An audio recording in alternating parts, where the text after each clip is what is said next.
Now, many people use Google to check out potential dates, employees, or even their neighbors. But do you have a right to be unGoogleable? We're joined by WGY legal analyst Paul Harding of Martin, Harding & Mazzotti. Good morning, Paul. Good morning. So this was an interesting case, and the European Union Court ruled that people have the right to be unGoogleable. I guess it's the right to be forgotten. What does this mean? Well, I tell you, the impact of this is we don't quite know what it is, but we have to keep in mind one thing. We have this First Amendment discussion here, meaning your right to privacy outweigh Google's right to provide information.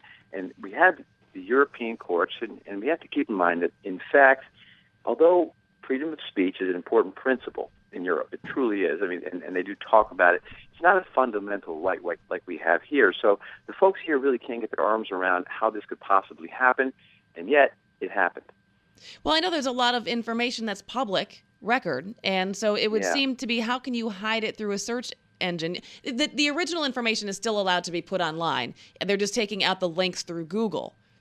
Yeah, what's happening is, you could go to Google something, and whether you're a gatherer or whether you index information, which is exactly what Google does, and if someone comes forth, a European citizen says, hey, I don't want my name in this anymore, as of that ruling, they have to do that.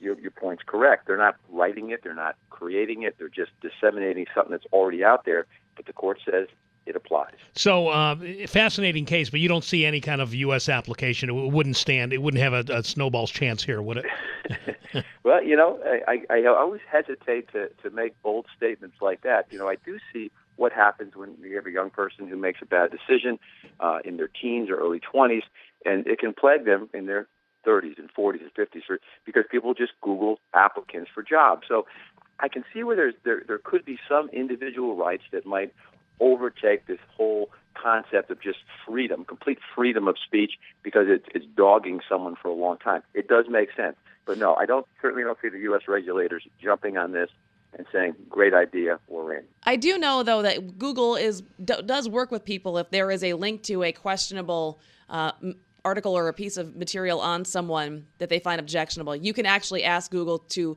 pull that from their search results. It doesn't delete the original source, but it does delete the link, and then they will work with you on that.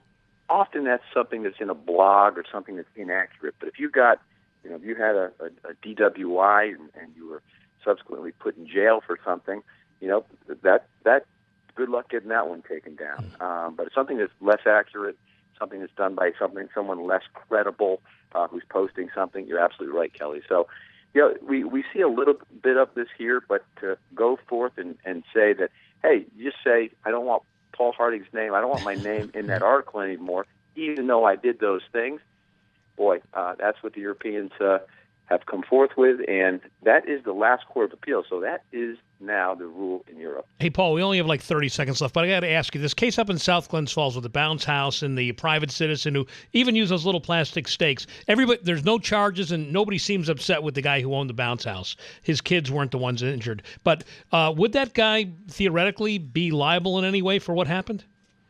Absolutely, and I saw that picture yesterday in the newspaper, and I thought to myself, without a doubt, civilly liable. When you have one of these things, and I've actually had one at my own house, there's stakes everywhere. They're nailed down.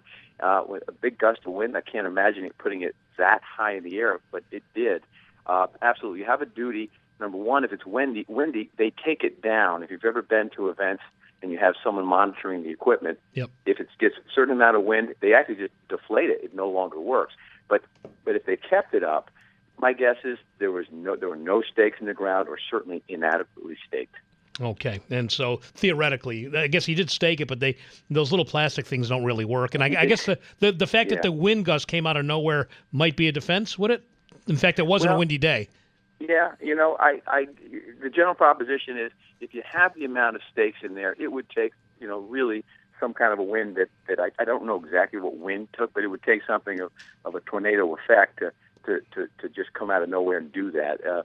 My guess is there was inadequate stakes, and sure, you want to have one of those things, you got to do it the right way, and you're going to put kids in there. You got to think really hard. WGY legal analyst Paul Harding of Martin, Harding & Mazzotti, 1-800-LAW-1010. Paul, thank you. Okay, guys, thank you.